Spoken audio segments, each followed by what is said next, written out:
Please. Well, thank you, Eddie, for that kind introduction, and I want to thank John Phelan, my Board of Advisors, for hosting this conference, and to welcome all the delegates here, and extend a warm welcome to all the distinguished ambassadors present, and to Minister Francois Leotard. I'm pleased to be here to help inaugurate a new era for private sector initiatives. The conference that you'll be attending involves the cooperation of 7 governments, especially that of Prime Minister Chirac and his cabinet. And it's a fine example of a public-private partnership in action.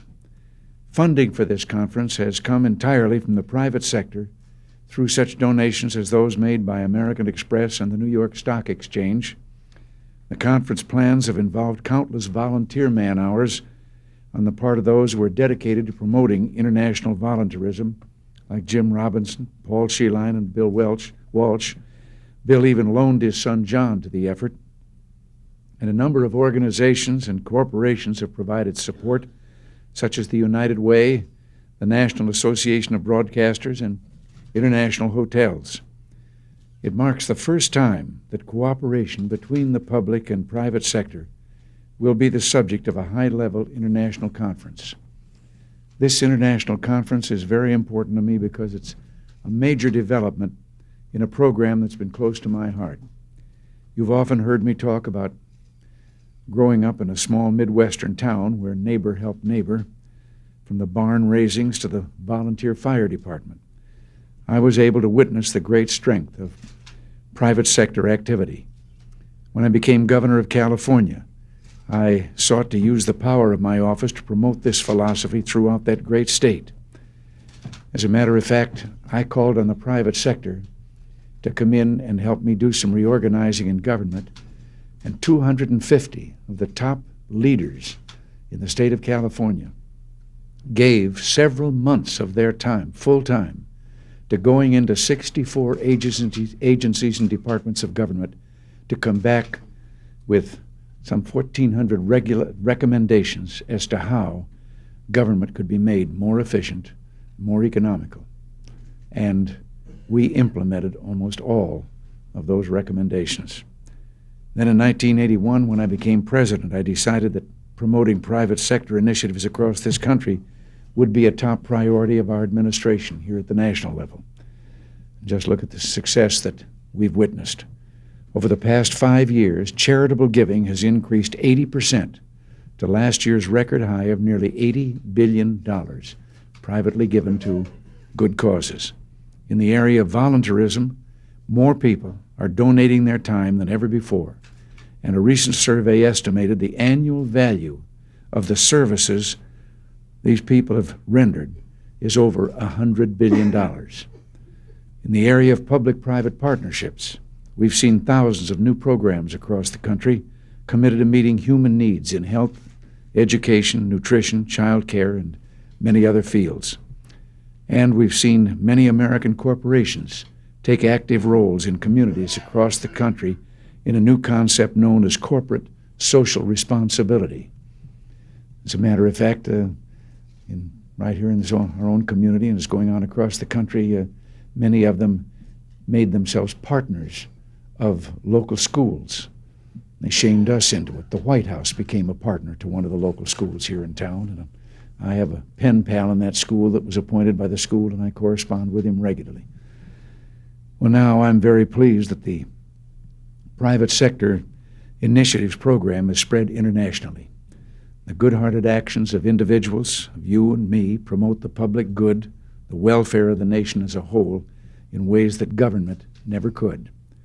They ensure that the public spiritedness of our people is harnessed to its full extent. If we let government take its place entirely, we would surely be wasting our most potent resource. Alexis de Tocqueville's description is as true of America today as it was when he wrote it. He came here to find out the secret of our seemingly miraculous progress as a brand new pioneer country. And then he went back and wrote the story of what he had seen.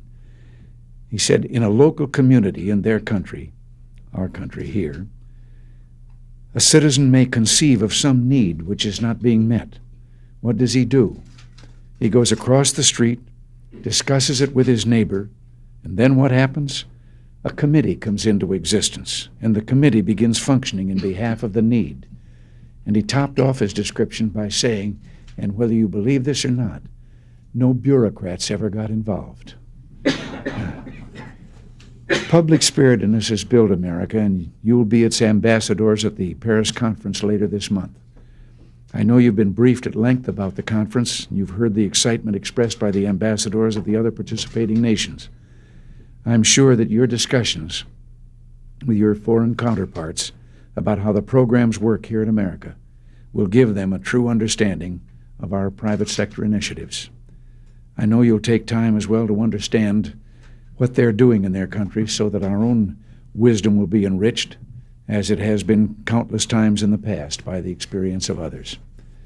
Americans live by the age-old truth that with personal charity there are two winners, the person who gives as well as the person who receives. And very often, it's the giver who receives the most precious gift. Personal, private charity humanizes a society. It makes us more aware of each other, of our hopes and needs, and of our sorrows and our joys, and it makes us all more compassionate. This is our message as a nation to the conference that you're about to attend. Next June, I'll be in Venice meeting at the Economic Summit with the heads of many of the countries involved in your conference. I hope that we'll be able to look back at the Paris conference as the start of an unprecedented international epoch in the history of private sector initiatives. And I'm sure that you'll all make America proud. I just would have one last word, maybe, because of us brash Americans and what sometimes we might get out of line into other people's minds. I don't think that as we're different people. We couldn't be.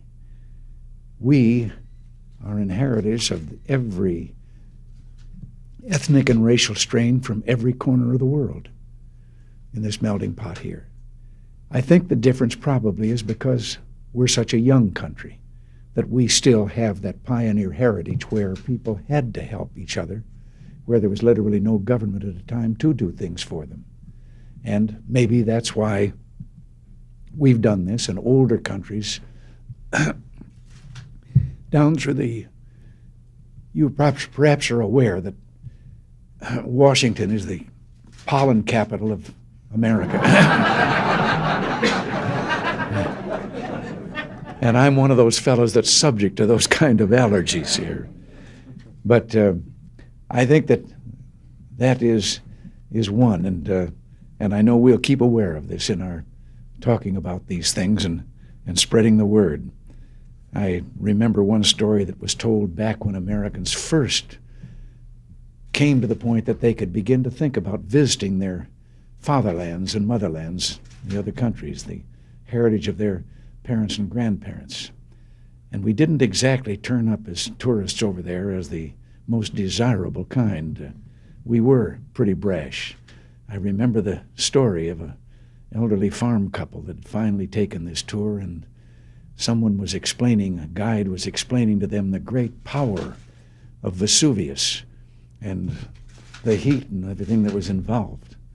And then the old man was heard saying to his wife, "We got a volunteer fire department home, put that thing out in 15 minutes.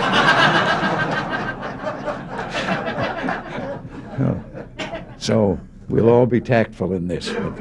But thank you, God bless you, and good luck.